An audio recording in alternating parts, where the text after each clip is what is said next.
This video contains spoilers for Kingdom of the Planet of the Apes. You have been warned. Kingdom of the Planet of the Apes.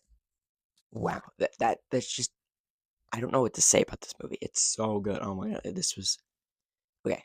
This video is like 100% going to contain spoilers, and it's not really going to be structured. It's going to kind of be a rant. First off, Wes Ball, the director, I have total faith in him for the Zelda movie. 'Cause, God, this movie was so well directed, and like just, I mean, the pacing was kind of drug in the first half, but like, wow. We're gonna start with the story, I guess. So this follows Noah. This is like generations after Caesar, and I was just gonna say it. Noah is probably not related to Caesar because he doesn't know who Caesar is.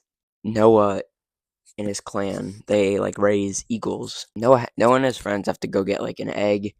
Each of them have to get an egg to raise an eagle, and they all go get their eggs. But then Noah gets his smashed by a human, or they call them. He and his clan call them echoes, and they don't really know what humans are. They're just very distant from like stuff. So stuff, and then so he chases after the humans. Stuff goes stuff, and there's these other apes, and all of a sudden they blow up his clan or whatever. They kill his dad, and they take all his friends and family. And he wakes up, and he's like, "I'm gonna go get him." And he goes, and he meets an orangutan called Raka. And why'd they have to kill Raka, man? Like, thinking back on it, he would not have fit into the second half of the movie. God, was he the best part of the first half? He adds comedic relief, but not in like a super annoying way, like Bad Ape did in War for the Planet of the Apes. And Bad Ape wasn't even that annoying. Raka is just good. Raka is just a very good character. And then May, the human. I don't even. That's she. I don't know. Like, she's weird, and I have a lot of questions. But I'm actually very excited to see like what they do with her, and we'll get to like human stuff later. What this movie really likes to just flip a switch on you. Like the beginning, it's like, oh yay, happy, happy, and they're all burning, and then they're on an adventure, and they're like, yay, yay, Rocka's dead, they're captured. I need more Rocka, man. I miss him. We'll get to Proxima Caesar. May is.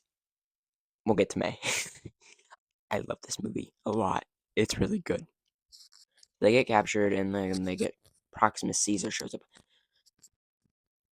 Proxima Caesar is the best part of this movie. No doubt, he rivals Koba. He's so good. Proxima Caesar. I I don't even remember his actor's name. It's Kevin Durand. Yes, that's it. Stellar performance. Rivals that of Andy Serkis as Caesar. I'm gonna say it. I'm saying it. But incredible.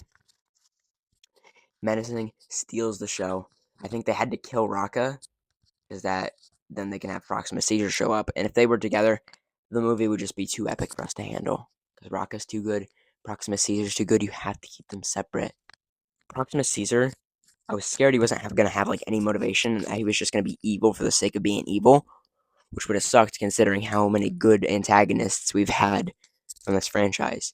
But you can kind of get where Proxima Caesar's coming from. Like he is like, this is mine. I rule over them. I should be able to take this, and that conflicts with May, who's there's a lot of questions around May. I can't really explain because like I don't know, but May's like, no, this is still belongs to humans, and like it gets brought up by like the other dude and like see Proxima Caesar that May is just stuck in the past. Another thing I really liked about the movie was that it doesn't beat you over the head with references, which was scared it was. There's a lot of times when they're walking, they let you see like ruins of stuff, like ruins of planes, ruins of a baseball field, and like it's not like it's there to be like that what that is.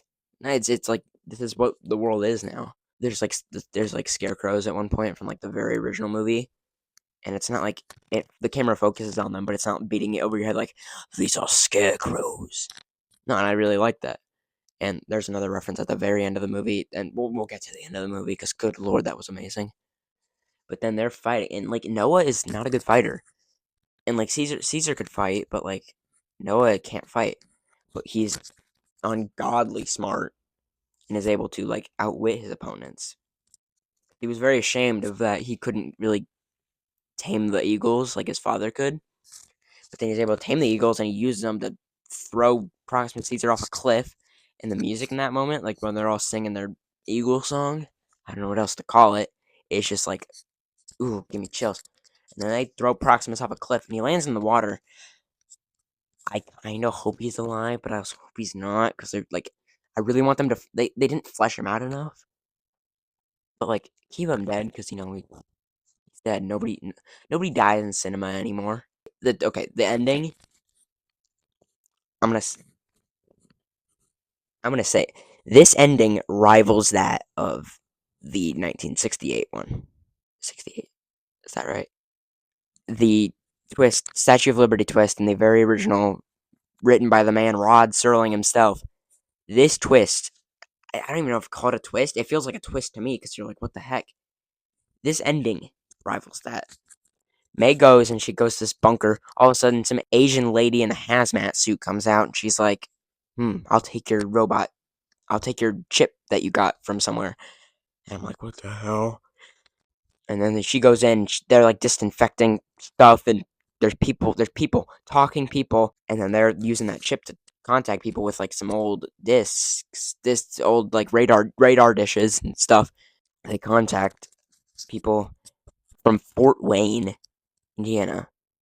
Not only two things, that's cool because I go there a lot, but that's where Charles Heston's the Taylor guy from the very original movie, he was from there. That has to mean something. And like this movie leaves you with a lot more questions. And like there's a duality to this movie. Like you see like the humans, their hubris to be the dominant species again is literally the ending. And then it cuts back to Noah and Suna, his friend, his girlfriend, at this like observatory they found with a telescope, and they're looking at it to see the world for what it is now. And these humans can only focus on like the past or whatever. That's how you end a movie and leave the audience wanting more. I give Kingdom of the Planet of the Apes 10 out of 10. That might be the best movie I've seen all year. It is. It's the best movie I've seen all year. I just really wish they fleshed out Proximus more. And I wish they didn't kill Rocka. And I don't know. There's not really a lot to complain about. I wish May wasn't such a a-hole. Planet of the Apes. Kingdom of the Planet of the Apes. Go see it. It's really good. Yeah. Splendid.